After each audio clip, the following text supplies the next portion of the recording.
একা হাতে পুরোটা সংসার সামলাচ্ছি, তার সাথে দুইটা বাচ্চা। কি পরিমাণের স্ট্রাগল যে আমি করতেছি শুধুমাত্র আমি আর আমার আল্লাহই জানে। মাঝে মাঝে খুব কষ্ট হয় যখন বাচ্চারা এত বেশি দুষ্টুমি করে। এক্সট্রা কাজগুলো যখন আমার বাড়িয়ে দেয় তখন আমার অটোমেটিক চোখ দিয়ে পানি পড়ে। তখন নিজেকে বড্ড অসহায় আর একা মনে হয়। দীর্ঘশ্বাস ফেলি আর ভাবি বাচ্চারা একদিন বড় হবে। নিজেই নিজের মনকে বোঝাই, কাউন্সেলিং করি, কারণ আমি আমার সংসারটাকে দেখতে হবে।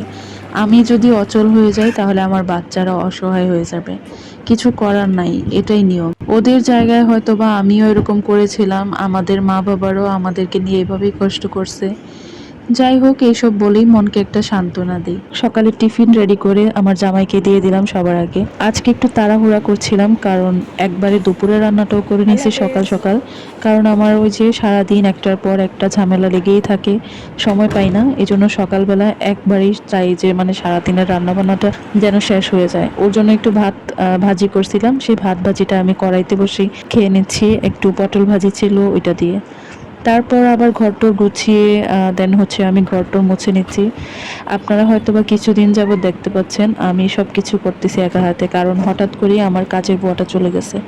আসলে এই দুনিয়াতে আপনি যত বেশি মানুষকে মায়া দেখাতে যাবেন ততই আপনি বিপদে পড়বেন। এই যুগে আসলে কাজের বুয়াদের এত বেশি পাওয়ার, এরা আসলে কিভাবে নিজেকে আল্লাহই জানে।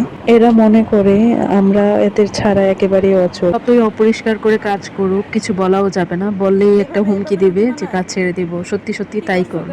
যাই হোক, বিষয়টা অন্য কিছু ছিল, অন্য কোনো এক ভিডিওতে আপনাদের সাথে শেয়ার করব। এদিকে আমার বাচ্চাটা দেখেন কি অবস্থা, ঘরটাকে মাত্র মুছে টুছে পরিষ্কার করলাম আর এখানে ওই আকামটা করে ফেলছে। কেমন তো লাগে বলেন তো। তুমি আর করবা এগুলো? সরি বলো, সরি বলো, সরি বলো। হ্যাঁ, কি আর করার, কিছু করার নাই, বাচ্চা মানুষ। এই বলেই সারাক্ষণ মনকে সান্ত্বনা দিই, একটার পর একটা এইসব করে। আর আমি নিজেকে বোঝাই কি করব, কিছু তো সত্যিই করার নাই। আমি যখন ছোট ছিলাম আমিও নাকি অনেক দুষ্ট ছিলাম, কিন্তু এইরকম দুষ্টামি আমি কখনো করি নাই, আমার মনে পড়ে না। যখন অনেক বেশি ছোট ছিলাম সেটা আমার আম্মু বলতে পারবে। আমার মুখে শোনা আমার বাচ্চারা এরকম কখনো ছিল না, মানে আমার আম্মুর কথা। আমার বাচ্চাদের মতো এতটাও দুষ্ট ছিল না, এটা আম্মু বলে সবসময়।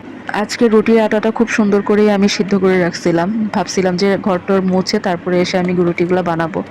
কিন্তু আমার ছেলে যে এই আকামটা করলো, এক বাটি আটা ছিল তো ওই আটাটা হচ্ছে সিদ্ধ আটার মধ্যে রেখে মানে ঢেলে দিচ্ছে আর কি। পরে আমি আবার এই আটা শুকনা হয়ে গেছিলো, পরে হালকা গরম কুসুম পানি দিয়ে আবার হচ্ছে আটাটা করছি। সেই জন্য একটু লেগে লেগে আসতেছে আর কি, নরম হয়ে গেছে, মানে সিদ্ধ হয় না। তারপরে অনেক কষ্ট হয়েছে আমার এতগুলো রুটি বেলতে, প্রায় 15-16টার মতো রুটি বেলছিলাম।